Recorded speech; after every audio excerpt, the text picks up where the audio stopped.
பார்த்தீங்கன்னா ஸ்டேஜ் அங்கே ஸ்கிப் ஆகிடும். நடுவில் எங்கேயும் சீட் ஏறலை அப்படின்னா நமக்கு எங்கேயுமே ரெக்கார்டு காட்டாது. நேரம் அந்த 6வது ஸ்டேஜுக்கு நமக்கு ரெக்கார்டு போயிடும்.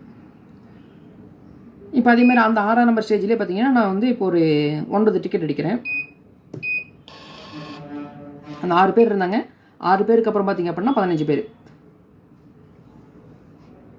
இது அடுத்த ஸ்டேஜை மாற்றுறேன். அங்கேருந்து பார்த்தீங்கன்னா ஒரு 5 டிக்கெட் நான் அடிக்கிறேன்.